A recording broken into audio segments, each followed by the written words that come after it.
We're really bad at starting. Have you noticed we're really bad at starting podcasts? I thought we were pretty good at it.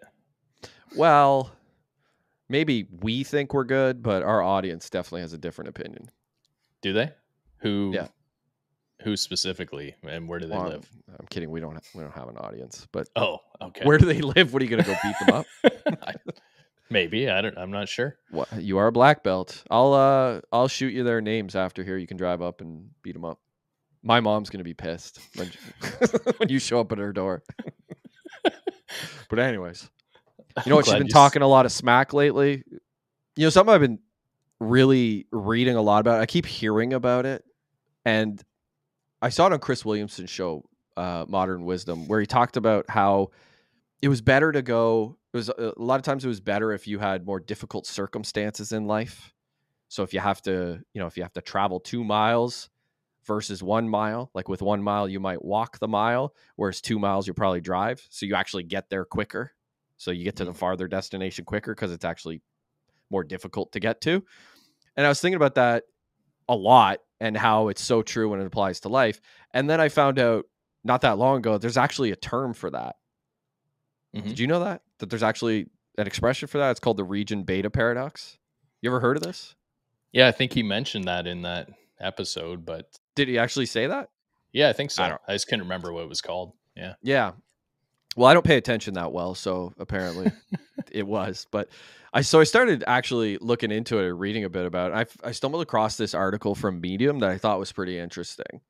So I figured, we talk a lot on this show about how difficult circumstances kind of put us where we are. So I figured it was on brand with what we're trying to do. So this is the region beta paradox.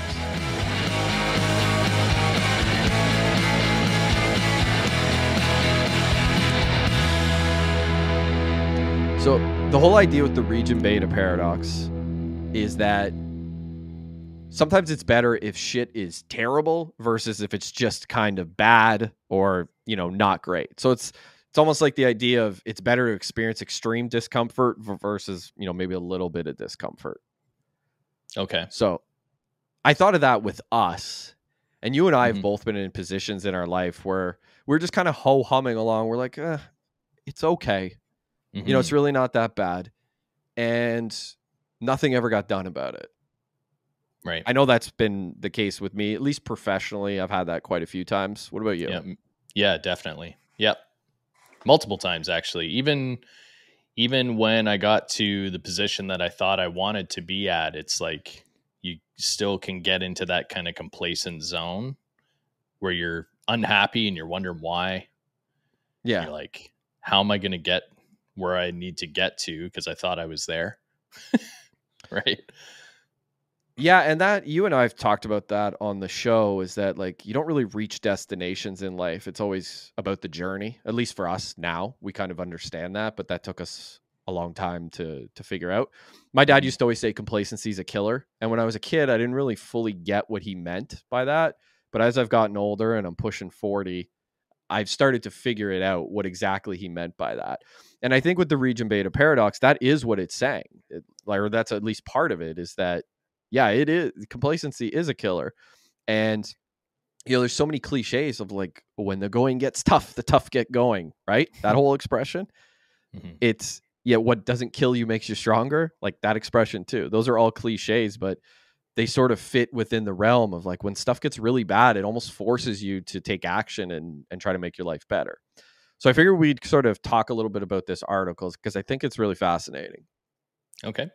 This from the article. Have you ever noticed that you're able to bounce back faster from a really tough situation than you are from something that's just sort of annoying? It turns out there's a scientific reason for this phenomenon known as the region beta paradox. So what is it? According to research, intense emotions or pain can actually trigger psychological defense processes that help us cope and recover more quickly. On the other hand, if the level of stress or discomfort is not as intense, we may not engage in the same defense mechanisms, and the recovery process can take longer. And then they have a quote, sometimes the biggest strength is simply being able to survive. This paradox has been observed in the psychological effects of exposure to terrorist attacks and has been modeled in effective computing. But it's not just limited to extreme situations. It can also apply to our everyday lives. Okay. So just right off the hop, thoughts? Yeah, well, I got a few thoughts. Like I could imagine if you go through a very, very traumatic event, that sometimes that can actually spiral you down into non-action, Mhm. right? So you could get to the point where you're just almost like frozen in time. Like, some people go down the path of like drugs or whatever to kind of cope with those things. Um and then they just get in a cycle of non-action. Yeah. But I can see where this paradox comes into play for people that are maybe a little more driven. Um, that, yeah, when the chips are down, then you have to act. You're forced to act, right? Yeah. So, can you think of a time in your life that this comes into play? Oh, for sure. Like a few. Okay. Um, so definitely when my father died, that Okay. was one of the most traumatic, time periods of my life. And I was not doing well professionally at the time. I was working. Mhm. I mean, financially, I was doing great. I was making good money. I was working at a car manufacturer.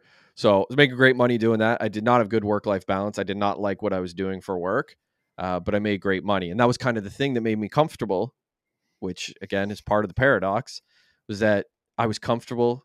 I was financially secure because I was making good money, but just deeply unhappy. And then when my dad passed away, it really made me think about a lot of things because my dad had worked at the same place for 31 years. And not the whole time, but a good portion of his life, he spent trying to plan out how he was going to retire at 55. And he died at 52. I talked about that on the last episode, or one of Mhm. the last episodes. And that was really a moment that sort of pushed me, like really traumatic, horrible experience of my father dying pushed me to be like, oh, I got to do something about my professional life because I don't want to end up like he did, short of retirement when all I thought about was retirement and then never getting there and having to work this job that I hate. So Right. that really pushed me. Yeah. Nice. What about Well, you? not nice, but Not nice. Yeah, it was good that he died. Jesus. Uh, Yeah, by the I way, can that's how think. I cope. Humor is how I cope with my, terrible shit in my life. So Yeah, we know. yeah. Yeah, I mean, obviously, this has happened. I've talked about many times, like some different things, but I can actually think back to being in a complacent zone, like back in my early 20s, like being 19, 20 years old and just kind of drifting through life. And I was working at a factory at the time. And that's around the time when I met my wife. And it's funny because she was moving away to university. So it was kind of like I had this decision to make. Do I want to try to make that happen, like a long distance relationship or something like that? Or do I want to maybe jump into action? So I ended up going away to school as well with her. And um, probably the best decision I ever made, really, as far as my growth. Yeah. How does that fit in with the paradox? Well, because I was sitting in like, I know it's maybe not the most tragic moment or anything like that, but her leaving was going to be sort of like it's probably going to end our relationship, Yeah, be right? pretty devastating It would have been devastating. for So, you. Not for her. Would have probably been great for her. probably that probably would have been the smartest move she would have ever made. Yeah, most likely. Um, but yeah, I mean that situation, like before then I'd been coasting through life for years, right? Like just doing nothing and Yeah. failing out of things, and but not like picking up the pieces and getting better. It was just like everything led to something worse at that time. Yeah. Um so I don't know if that fits exactly into this paradox, but it could have been like it was basically a forced fast move that I had to decide and make, and I did, and I went for Mhm. it. So yeah. So in the article, they do talk about how does the region beta paradox actually apply to our everyday lives? Well, and this is from the article. So, in the workplace, if you're unhappy with your job but not experiencing intense levels of stress, you may be less likely to look for a new job or make changes to your current situation. But if the job becomes really unpleasant or stressful, you may feel motivated to take action and improve your situation. In other words, when your job is a complete and total disaster, you're more likely to do something about it. On the Mhm. flip side, if you're just tolerating a job that's good enough, you may not feel as motivated to make changes, even if it's not the best fit for you. This can lead to a decline in job satisfaction and productivity, as well as negative impacts on your mental and physical health. In other words, when your job is just sort of meh, you're less likely to do anything about it. The region beta paradox can also apply to personal relationships. If you're in a relationship that's, quote, just good enough, you may not feel the need to seek support or make changes. But if the relationship is causing you intense pain or distress, you may be more likely to take action to improve the situation. In other words, when your relationship is a complete and total disaster, you're more likely to do something about it. Yeah. So this is where it gets into the meat of the whole thing. And this is where I think it's really applicable to a lot of people's lives, because we all know somebody, or we've all been in that spot where, and this is the Chris Williamson quote from Modern Wisdom, where he's like, yeah, my boss, when your boss is just sort of okay, or your boss is a dick, it kind of pushes you one way or the other. Or like, yeah, she's fine. You know, if you're dating somebody, it's like, she's okay. We don't really fight that much. We get along okay. But, Hmm. there's no passion in the relationship or something like that. We all know people who got stuck in relationships like that and probably still are. And they're not pushed far enough into realizing that it's actually, like, long term, it's bad for you to be Yeah. in these situations. It's almost like the boiling frog, right? The frog doesn't know that it's boiling for a long period of time. Yeah. Until suddenly its innards are exploding. Yeah, exactly. So that's kind of what it's like to be in these positions where, you end up in a job for 20 years. And then after 20 years, you're like, holy shit, I've wasted so much of my life. And same with a relationship too. It's kind of, I don't know. I have a hard time looking at it and being like, and understanding how people don't ever have that eureka moment, just because I've lived it and I've experienced the whole thing, like both sides of it, where it's gotten bad enough that I've gotten out. But I've also experienced, work where I just stay because Hmm. it's just sort of meh. Yeah. And it's so easy to get trapped in that. Well, why do you think people get trapped in it? Like, is it fear based, or, I'm Oh, afraid not being able to pay the bills, or what is it? I think it's a whole slew of things. Fear, security, like having the security of that. I mean, Reputation. reputation, yeah. What people think of you. Like, Hmm. a lot of times someone will look at, like, if somebody takes a big risk with their life, like they quit a job and they go start a business or do something that's kind of outside of the box of what's normal, people Hmm. will look at them and kind of talk about, like, oh, you see, so and so did such and such.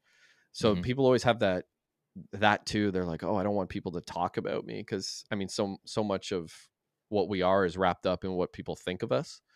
Hmm. um but going back to, like, the whole job and security and, like, paycheck, I mean, I don't know who said this, but I remember hearing someone say that a 9 to 5 job and a steady paycheck are like a drug that you get hooked Yeah. on. And once you're hooked on it, it's really hard to get off of it. Just the idea that, every week or every 2 weeks, you're going to get a steady, they're just going to give you money all the time. And you're like, oh, Hmm. damn, like, I need that money. You're kind of just, I need that money. I Yeah. see it. Like, I totally get how that is like a drug. Just, I'm addicted to getting that money every 2 weeks. Can't wait to get those bills paid. Like, Yeah. Yeah. that's what it is. It's like, yeah, It's true. it's Yeah. funny. You get it, and it's just put out to bills, but for whatever reason, that's still a dopamine hit. It's like, yes, I've paid the government their taxes, Yeah. you know? I paid the corporations their money for my insurance and my car payment and, Yeah. house and whatever My else. house Yeah. heating. There's nothing Yeah. left. And there's Hmm. there's zero left. Yeah, it is. I don't know who said that, but it's so true that it is, 'cause there is a dopamine hit you get from your paycheck, and it is almost like a drug. And if you get off of that drug of, like, having the steady pay every 2 weeks, it's like, when's it coming? Like, when's the next hit? You don't Yeah. know. What's getting itchy? Yeah, yeah, exactly. I heard about this. I saw this guy on Instagram or something, or TikTok or whatever, but he was saying that he would just pay like the very minimum payment of his bill, like just enough to So like hydro or whatever, as long as you make any payment, they can't cut you off. Oh, is that So right? so he, like let's say his bill was $200, he would pay like 50 and just keep doing that. And he's been doing it for years and years and years, and they don't cut him off because he's making payments. So Yeah. So he's got a loan from hydro, basically. yeah. Same with I heard about this other dude, taxes, like income tax and all that. He just never ever registered for income tax, like ever. So At the beginning, no. in the beginning. So if you never ever register for it, you never have to pay. I don't know if that's true, but That sounds like a sovereign citizen American type of thing. yeah, probably. Interesting. But yeah, I could see what you're talking about it being like a dopamine hit, and maybe that's kind of the case, like with a lot of this, right? When you stay in a relationship or you stay in a job you don't like or whatever, maybe there's like just these little moments that are good, like those little rewards that the corporation will give you, like a pizza lunch or whatever. Like maybe that's enough. You're just like, hey, that was a good pizza lunch today. Yeah. Okay, I'm gonna stick around. Yeah, it's always little I always bonuses, like bonuses and bonuses. raises, promotions, like yeah. Yeah, I mean, it doesn't take a ton to keep people complacent. Mm-hmm. Like it doesn't take a lot. You give them some money, some bonuses, some holidays, a pizza party, air conditioning in an office, free coffee. That's a big one. And people are pretty like, oh, cool, and that's a lot of what it'll be. Like, do you like your job? Be like, well, I make decent money and the hours are good. And that's usually what it is. But if you had told that same like person when they were 16, like, this is what you're going to do, they probably would have been like, that sounds like that sounds like shit. Yeah. I have these massive dreams. I'm trading my dreams for that. Yeah. And I mean, not everybody's like that. A lot of people would be pretty happy with that because there are people in worse situations, obviously. But for the person, who's in the region beta paradox, like, that's what it is. It's basically, your situation isn't bad enough to kind of force you to go do something better for yourself. Mm-hmm. So it usually takes a dramatic moment to make that happen. And some people might be thinking like, well, what would be a dramatic moment to make that happen? A good one would be a layoff. Like, if you get laid off from your job, obviously that puts you into a very stressful situation where that dopamine hit of that paycheck every 2 weeks is going away. Like, you might get severance for a year, 2 years if you're lucky, depending on how long you've been with the company. But eventually that dries up. So all of a sudden you're concerned about, where am I going to get my hits from? And that is going to force you to take action, like go back to school, start a business, build your career, find a new skill set. Like, you're now forced into a position to do that. And it's almost better for you. Like, I know I know quite a few people who got fired from jobs and they ended up so much better off because they had a bit of time and they had a bit, a short safety net to like actually think long and hard about what they were going to go do. I just had somebody a year ago, a friend of mine got fired from his job, got a year's severance, and basically built his own business in the last year out of doing action. It. And it forced him to. He didn't have a choice. And so now and it was probably the thing he had been thinking about for years anyway. So it was it was sitting in the back burner. It was ready to go in his mind. It was just, he had that cloud over him to not do it. Right. Yeah, exactly. Yeah. And he just forced himself to do it.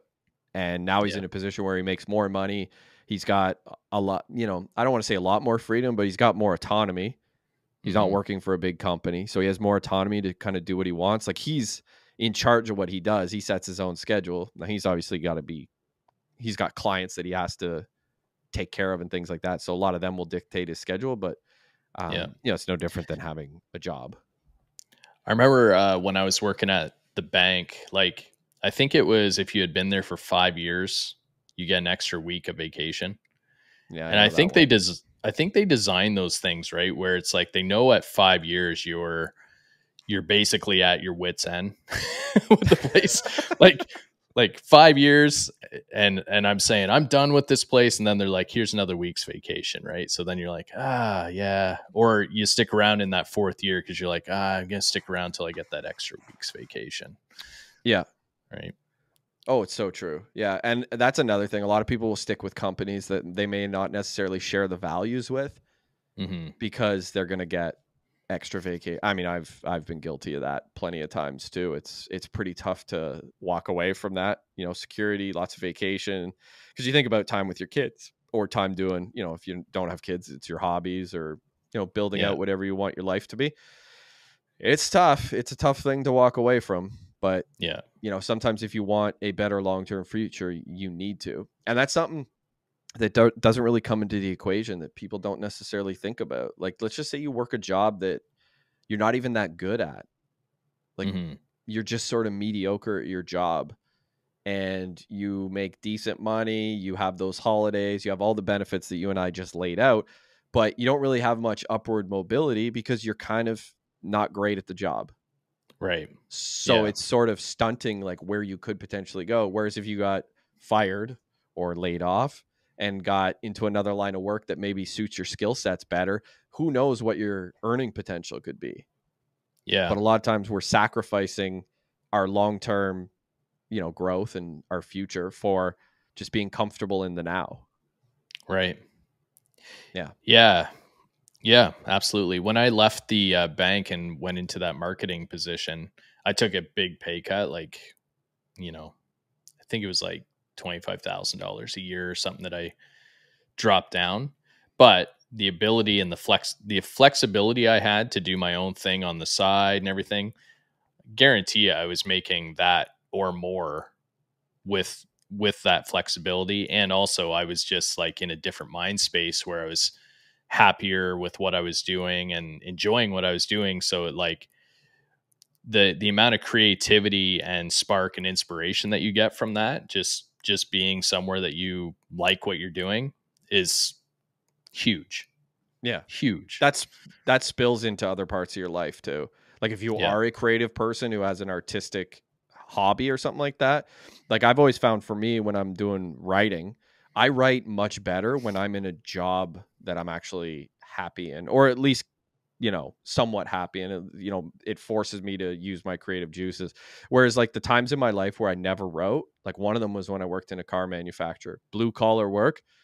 I had zero creative drive at all because I spent all day inside of my own head just thinking about how much I actually hated the work I was doing. But by the time I got home, I wanted like escapes, movies, video games, golf, sports, whatever. Any activity that was not me inside of my own head was what I wanted. And writing is very much an introspective activity where you're just alone inside of your own head. That was the last thing I want to do. So it basically killed my creative juices by being in a position like that. So that sucked. That makes sense. So getting out was obviously like my moment was my father that sort of pushed me. But yeah, it was definitely in the paradox for sure. All right, let's go to the next part of the article here. So what can we learn from the region beta paradox? So what does this all mean?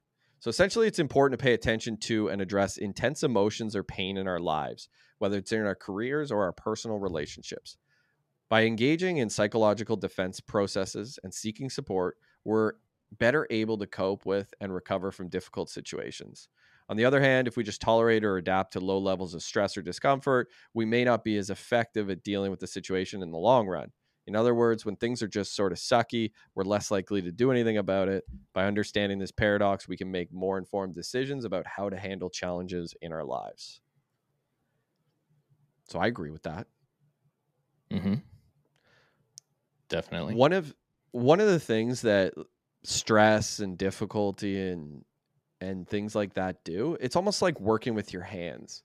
Like when you work with your hands, you know this, obviously you do landscaping, you're shoveling, do all kinds of stuff. You build up calluses, obviously, on your hands, and different parts of your body, they strengthen it. Same with like lifting weights, right? You're not callousing your body, but you're, tearing your muscles up to build them. And I think the same is true of like stress and putting yourself in difficult situations and going through hard times. It does give you an edge over people who have never gone through anything difficult. As much as it sucks in the moment, like, it was really horrible that my father died when I was so young. But Mm-hmm. I mean, there was a lot of horrible things that came from that, but there was also a lot of like growth personally that I went through from going through such a difficult time. And I know you said earlier, like you could go spiral down into something really dark. Absolutely, you can. Yeah. But it can be a pivotal moment in your life too, which is what the whole show Second Story is about. Right. Yeah, like I always look back on my life all the way back to my childhood. Like I remember things from when I was very young. Um, and some of those, like my parents were divorced when I was 9. Um, but some of those difficult moments, and like I moved out when I was 18, like worked 3 jobs, all that stuff. I just think like all of that builds the character you are. Like it just strengthens you and builds you. So I've never personally lived with any regrets about anything in my life, the directions I've gone. I feel like all of those things, like all the difficult times that I've gone through, and like you said before, other people have definitely gone through more difficult times than me, but all of those things lead you to who you are today. So if you can take them and use those as learnings and as strength, then you're gonna do well. Yeah, you take the lessons from the tough events and try your best to make them, work for you in your life. The whole thing, obviously this is a paradox, and it's an unusual thing that like these difficult situations would actually be better than an easier situation. This is obviously not an absolute. You look at this and you're not like, it'd be great if, my whole family was dead. That would really, then I'd be a CEO or something like that. It's obviously not the way it works. Yeah, if a It's, tornado hit my house, I would build a bigger, better one. Like, yeah. Although that's probably actually true with the yeah, insurance money probably. you get. That might actually work out for you. But yeah, obviously, like there's horrible situations that no matter, how like the worst thing in the world could happen to you, and it's not necessarily going to be a great thing in your life. But what the Mhm. paradox really is that sometimes, and this is what makes it a paradox, sometimes a worse situation to be thrown in can be better for you. So again, to recap, we're not saying that something absolutely tragic and horrible for you is actually a blessing. That's not the case in any way. This is not an absolute rule. Mhm. It's a weird thing that sometimes worse things can happen to you and be better for you in the long run. And we mentioned the layoff, but there's tons of other ones that can apply to your personal life and your professional life. Just in like relationships and stuff like that, going to like friendships, like I haven't had too many falling outs with friends over the years, but I have had a few instances where friends like stab me in the back. Mhm. And I've watched them go on and not really kept in communication with them, but sort of seen where their life has gone. And those people always tend to leave like a destructive path behind them. And I've seen Mhm. there's like what their relationships are like with other people. And I'm like, oh, it's actually such a blessing that they only did that to me and I didn't remain friends with them and, get caught up in their life at this moment where they're just an absolute mess. Right. It's, and I look at that too, like leaving Vancouver. Like I moved out to Vancouver to hope that life would work out in the film industry, and it was a real struggle. And eventually, it pushed me so hard to the point, like I just kind of made it work for a long time. When I was there, I was like, oh, it's okay. I'm poor, but I'm not like living in the streets. And then eventually, I was living in the streets, and I was like, well, shit, I better get out of here now. And then I left, and it was probably one of the best things I ever did, because if I had been stuck there, I Yeah. would have been in a city I really didn't enjoy, working in an industry that I probably wouldn't have liked, and had a lifestyle that was not suitable to who I am. So What it was actually a blessing that all of that happened to me, even though at the time I was like, it was the worst thing in the world that could have happened to me. I always wonder, so like you got to the point where you're almost living on the streets, or you were like sleeping in your friends' couches and stuff like that and on their floors. And Um, hostels sometimes, yeah. so what made it get to that point? Was it you were afraid to come back home and have failed? Yeah. Is that it? So it's Yeah. reputational.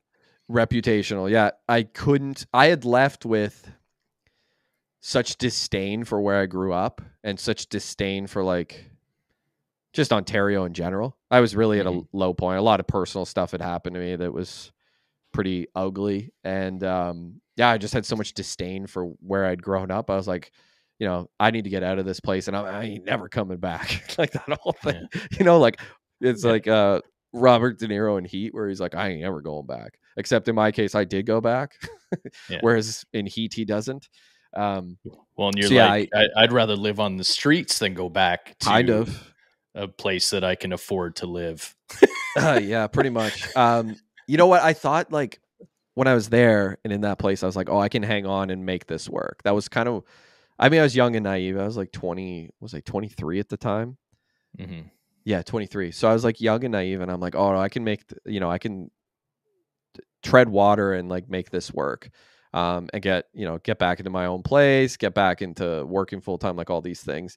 And then eventually, after a few months of doing that, I was just like, it got so low and horrible that I was just like, I can't anymore. It basically, I got pushed into like the paradox says, I got pushed into a point where I was like, no, I got to go home. And it was the best thing for me because my dad got sick shortly after that, and I was at least able to somewhat be around for that. Mm-hmm. Versus if I had lived in Vancouver still, I obviously would not have been able to do that. So that was pretty critical in my life. Yeah. Would So yeah, never that was met your that. wife. Would have never met my wife. Would have Wouldn't have never kids. had my children. Like that's the thing about being stuck out. If I would have been stuck out there, I would never would have had any of those things. No. Never would have had a wife, kids, a car, probably a house. Like it just none of that would have ever worked out Mm-hmm. the way it did. And obviously, I'm thrilled the way that it all turned out, and a lot of that was from the paradox. So Yeah. yeah, Yeah. It's, I just find it, I've been fascinated lately about that reputational piece. I was talking with a friend recently, um, similar industry to me, uh, photographer, and she was in like a pretty good like government job, and her hand was forced and she had to leave kind of thing, and but she left and then started up her business, and she's like super happy doing it, but she gets asked all the time, she's like, why would you leave that job?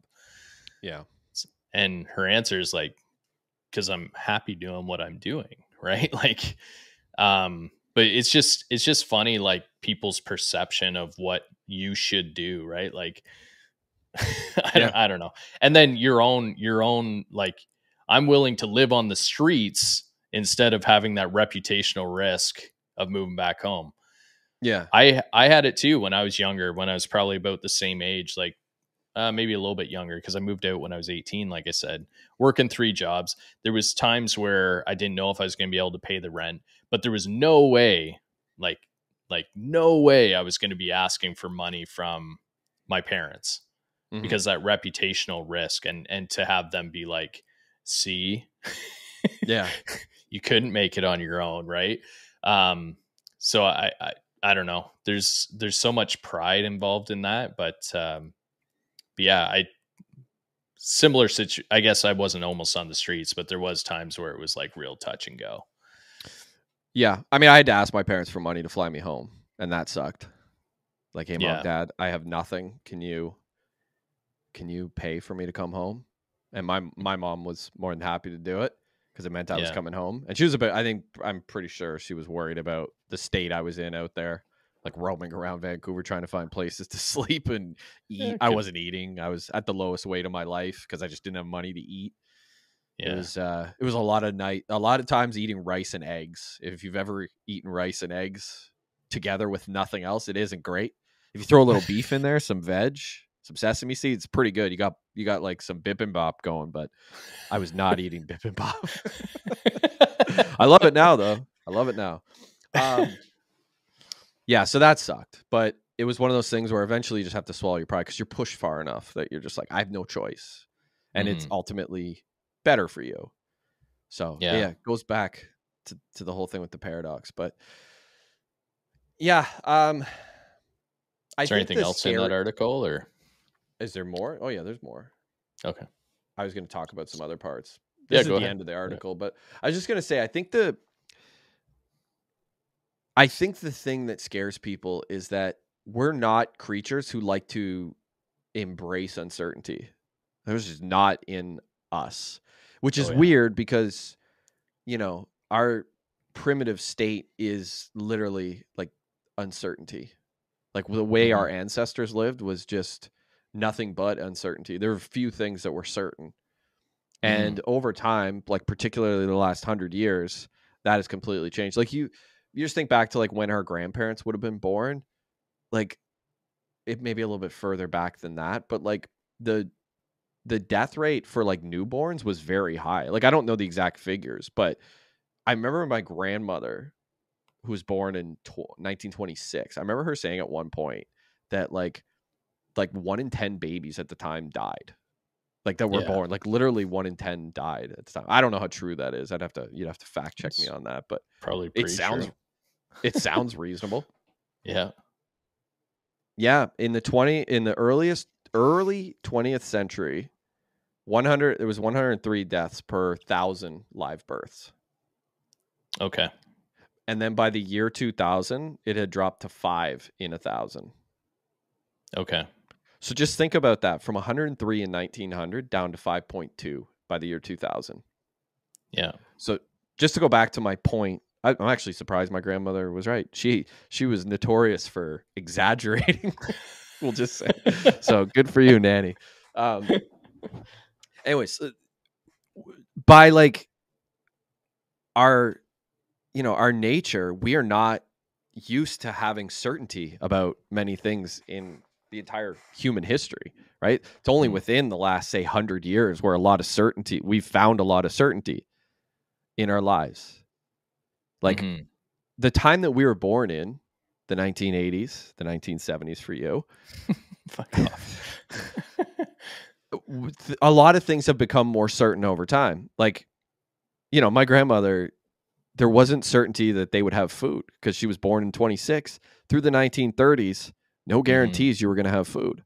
Now, Yeah. I live in a time in Canada where I can go to the grocery store and get food. I can go to a food bank if I was really poor and get food. Like even at my poorest moment in my life, which was when I lived in Vancouver, I could still get food. It was basically a certainty. Or I could beg for money on the street and someone would have given me money, probably. I never got to that point, but I still would have got food. The point is we don't have people starving in this country at the moment. Hopefully that won't happen, but at the moment. So food has become a certainty. But so many other things in life have become a certainty to us. And now we've gotten to a point where we are so comfortable that we have like an allergy to being uncomfortable. And Hmm. that's what a lot of the paradox is. It's just like you have to embrace the fact that you're going to be uncomfortable and use it as fire to like make your life better. So I don't know. It's weird. We're wired to be afraid of ambiguity. That's essentially what I'm trying to say. I actually am allergic to comfort. Every time I get like in a comfortable situation, I get like, I don't know, squirrely and need to like change it and move pieces around and yeah, complacency. Well, I've talked to you about this before, like risk. Like a lot of people find risk, um they find Scary. less risk in these institutions, right? And like Mhm. being in a comfortable job. For me, I actually find risk, I find that riskier, having other people in control of my life. Mhm. So I don't know. It's I'm wired differently, I guess. Yeah, you're wired much differently than most people would be. Um, risk can be good. Derek, in our first episode we ever did, talked about calculated risk. Hmm. Like he believed in the importance of calculated risk, but even calculated risk, people don't want to take even calculated risk anymore, and that's in part you're put into a risky situation when it comes to the paradox. Like it's going to throw you into something that will inevitably be risky, and people don't like that. So that's Hmm. sort of why people stay in these what they view as safe situations, or like they fear the unknown. It's like when you have the fork in the road. That's kind of what this is, right? Is ultimately a fork in the road. People will like look one way and say that looks like the safe path. They look the other way like, "Ooh, that's scary. That's a little dark. I'll go this way." And it's not necessarily like you don't know where that path is leading you versus the other one. The other one might have something great on the other side of it, but you're just sort of looking at it through like the starting point, or like what's going to happen to you in the immediate aftermath of going there. Like, oh, I'll be safe for this little bit. And that's, I don't know. We do that often. That road might be leading you into a desert where there's no water and no food to eat. And the other road that looks scary with the trees and everything might be leading you to where there's an abundance of food and berries and right, like something to eat, something to get you through the other side. So people don't think the not so bad is so bad, if you get what I mean. Like they'll look at situations and be like, oh, it's not so bad. And there's a lot of comfort in that. And like we saw a lot of this through the pandemic. To bring the pandemic up, like there was a reason that certain countries like revolted and certain areas revolted against everything that happened during the pandemic versus other places like, say, Canada. Like people were very comfortable. They looked at it like through the winter. They're like, well, I wouldn't really be going out anyways, so I don't really care that I'm in my house. I have Netflix and the fireplace, and I can still go outside and play in the snow with my kids, or whatever it happened to me. It's like I'm comfortable in my house. I don't go out much during the winter anyways. That was the way a lot of people looked at it. There wasn't a great deal of discomfort. But in some other places in the world where they were like, I don't know if I'm going to feed my kids because so much has been taken away from me, you saw people revolt because they were kind of pushed into that situation where like, I don't have a choice. I'm either going to starve or I need to work. And yeah, I mean, that's a perfect sort of shows like the juxtaposition of what some people need to do if they get thrown into these situations. So I'll read the last part of this article here.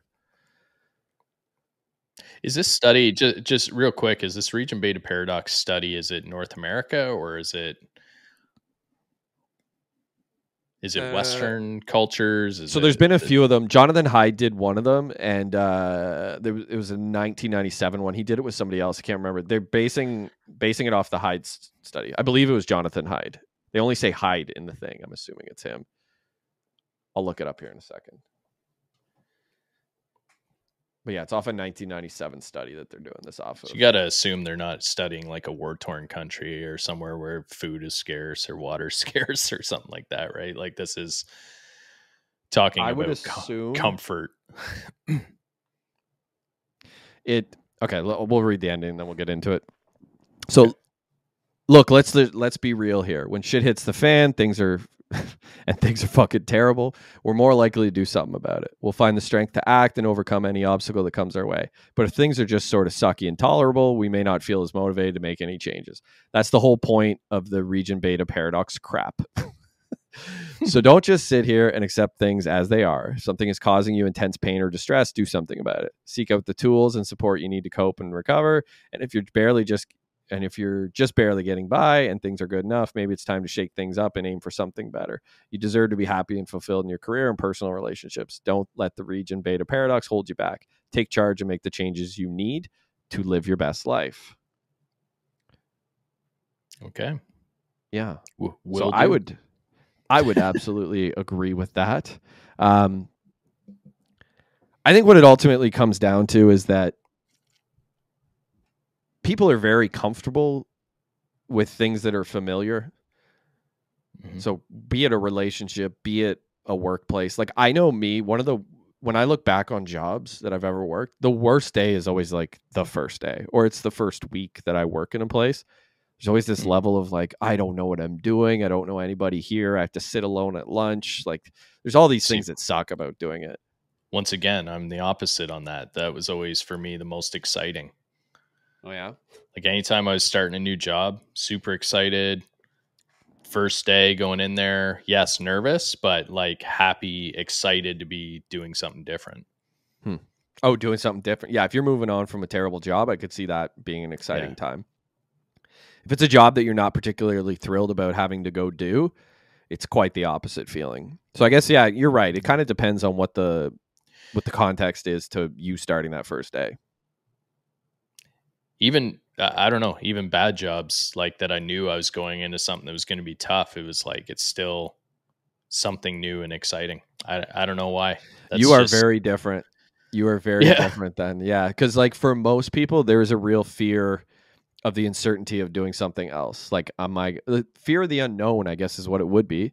Like, it's like a kid moving schools. It's always a scary time because they don't know, am I going to make friends? Am I going to be friends with the popular kids? Am I going to be friends with the not popular kids? You know, same with Mhm. going to a job. Like, am I going to be good at this job? Is my boss going to hate me? Am I going to, are people going to like me there? What's the culture like? There's so many questions that people ask themselves. And if you work in a place where, like, I could see where people really get stuck if they like their coworkers. Mhm. Like, I kind of have Yeah. fun with the people that I work with, even though I hate the job. We have fun together and we go out for beers after and it's a good time. And Yeah. yeah, it's that actually, It's I think back to moving to Vancouver, and one of the people I moved there with got this job that was literally the cushiest job in the world, making terrible money, mhm. could barely feed himself, but worked at a job where he could literally take naps and they would play road hockey. And what else? They did all kinds of craziness. And they all hung out after work. They all went for lunch together every day. They went for beers. They went bowling. They were just all buddies and everybody got along great. And, like, if your job was, I'm going to nap and play road hockey today and, like, maybe work for 3 hours, that's pretty hard to leave and move on. But, like, ultimately, if you did that for 10 years, what do you have at the end of it? Yeah, you'd be really wondering what your existence is by the end of that. Yeah, you'd have really nice memories. Like, Yeah. we had good times. Remember that time I shelved that on when you were in net? Like, that's basically Yeah. what you'd have as a memory. But yeah, you haven't really grown or, like, made yourself a whole lot better. But All the jobs I've had over the years, like part-time or whatever, um, I've met a lot of cool people and definitely had people that I worked with that I really liked and they were my friends at the time. As soon as you leave that job, I, I don't know any of them really. Like I don't hang out with yeah, any of them or like it's not that they're not friends. If I saw them, I'd be like, "Hey, what's going on?" But I don't call them up and say, "Hey, you want to go out for beers like we used to after work?" yeah, yeah, it's true. All of them. And yeah, oh yeah, I've got places like that. Like, I think there's maybe one that I keep in touch with on a regular basis from a previous job. Hmm. It's just not something you do. Something, so, trying to think of So, how to phrase so, this. Some, some, so, some, so, some, some, some, so. some. Yeah, I felt like a DJ there. What? I don't know how to phrase this. You can have a challenging, like a workplace or a relationship that is actually, like, challenging you in a bad way, like not being good for your mental health, not being good for your growth, not being good for your career or your financial outlook or any of these things. I think you can have a place that you work at that is doing all those things to you without you even knowing it. And I think a lot of times that is what happens to people, is that they aren't even aware that, like, the place that they're in, at least professionally, is, like, long term is really doing damage to them. And Hmm. same with the relationship too. Like, it's Yeah. really doing damage to them and they just don't recognize it. And then one day it just sneaks up on you and then all at once it all hits you like, oh, this is Yeah. all the stuff that this has caused me to either lose or to never gain or any of these things. And I think that in that moment, that's where people are pushed to go and end the relationship or find a new job or do whatever it happens to be. And it's really unfortunate. And it's actually something that, like, I wish I would have known when I was 20 instead of when I was almost 40, because there's, at least professionally, there's a lot of things I would have done differently. The thing is, though, that's the crazy part about being 40 and higher is that all of those things led up to you knowing that, right? You Mm-hmm. don't gain it. Like, no one, even if someone told you in your 20s, someone told you this is exactly how it's going to go for you if you continue, right? Yeah. You still would have continued probably on that same path. Somebody probably did tell me that. Probably your Like, dad. probably my dad. Yeah. Although I think my dad fell into this, to be honest with you, because my dad worked a job that he was really good at. Hmm. that he didn't particularly love, but he made decent money and he liked his coworkers.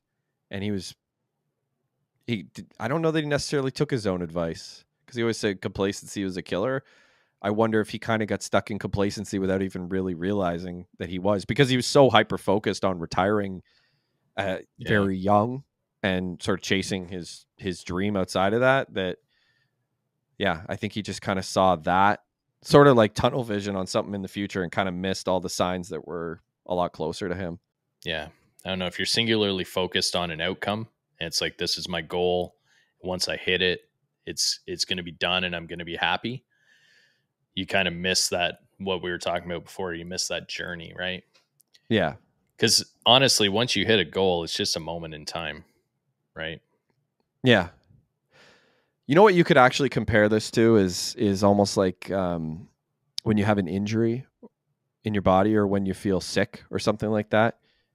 I'm sure you've had this because you've talked about your shoulder quite a bit. And I've Mm-hmm. obviously had this with my back and my hips. I went for so many years where my back bothered me, but it never bothered me enough that I would actually do anything about it. Like I had this nagging back pain where I was like, oh, this sucks. I'll just keep off it or whatever, Yeah. for a day or two. And oh, it's better now. And then it would come back and I'll just keep off, or, just rest or whatever it happens to be. Yeah. And I definitely did that with my hips. I can remember the months leading up to when it was probably 3 or 4 months leading up to before I couldn't walk, where I think the whole summer my hips were bothering me. And I would say like, oh, this really sucks. And I would need the heating pad or the ice pack or what have you. And I'd lay down for a few hours and it would feel okay. It went on for like 3, 4 months. And then eventually, boom, I can't walk anymore. And I'm hospitalized for 6 weeks. And it's like, that was the moment where it was actually ultimately better for me because I took action and started caring a lot more about my health and eating better and actually attending medical appointments to try to get fixed. Whereas I could have gone years and years of just letting it go, because it was my pain threshold never reached a point where it was like unbearable. It was just, it Right. sort of sucked for a while. And that's Yep. kind of what the paradox is like, it's like pain that sucks, but isn't unbearable. And then eventually becomes unbearable and you take action on it. Yeah. Have you ever gone to a physio and they're like, what's your pain out of 1 to 10? Mm-hmm. And it's like, well, I've lived with this for 2 years. So maybe 2 years ago it was a 10, Yeah. but now it's a 5 because I'm used to it, but it's probably still terrible. Yeah. Right. So I think that's the same, like when you get into a career or a relationship or something that's just, it's like this nagging pain that at one point was like unbearable, but you've learned to bear it. Yeah. I'm going to give this example because it's kind of a ridiculous one, but it's sort of funny. Years ago, we were at a party and my friend had driven, I won't say his name, my friend had driven to the party and he was like, oh, I'm only going to stay for like 1 or 2 beers and I'm going to go home. So then he had 3 beers and he's like, oh, I'll have one more and then I'll drive home. And we're all kind of like, is that good? Is that a good idea? So he had another beer. He's like, all right, guys, he was starting to slur his words. Like, all right, I'm gonna head out. And we're like, no, you're not driving home. And then he kind of started to fight us a little bit on it. He's like, no, he's like, I'm driving home. He started to be kind of a jerk about it. And my one buddy comes over to us and he goes, yo, he's like, I got tequila. And we're like, okay, we're dealing with something here. Like, this is not the time. And he goes, no. He's like, I'm going to ask him to do a shot with us. And we're like, we're trying to like get his keys. That's not going to do anything. He's like, no. Because then he'll have one and I'll say, let's do another. And then let's do another. I'm like, you want him to have 3 tequila shots and drive home? And he's like, no. He's like, he's going to have 3 tequila shots and he's going to pass the fuck out. And then he can't drive home. And we're like, oh, okay. Yeah. So it ended up being he had 4 tequila shots and then like 20 minutes later passed out. But we never had to fight him to get his keys because he fell asleep and that was it. It was like, all right, put the covers over him. He's done for the night. All right, we got his keys. Great. He's not going to drive anywhere. So it was one of those things where it was like, it was almost better that we got him absolutely shit-faced so that he couldn't drive home versus like if he was just almost drunk and he was like, no, I'm driving. And he was like fighting us about it. Yeah. So yeah, it was one of those things where it's kind of like the paradox. Like it's actually better that he got completely wasted versus just sort of drunk. But you'd look at that and you'd be like, that doesn't actually seem right. And I guess it kind of is. Yeah. Well, there you go. Yeah. So not as good as my hip example, but just kind of a silly example of how this can actually work. So it's an absurd notion. The whole idea that like being worse off can actually be better, because it just flies in the face of everything that we kind of believe and everything we're kind of taught to believe. Yeah, it's weird, but it's a true thing. And the more I read about it, the more it makes sense to me. So hopefully you learned something about the paradox, and keep an eye on that in your own lives as well. That, you know, sometimes being uncomfortable can be a good thing.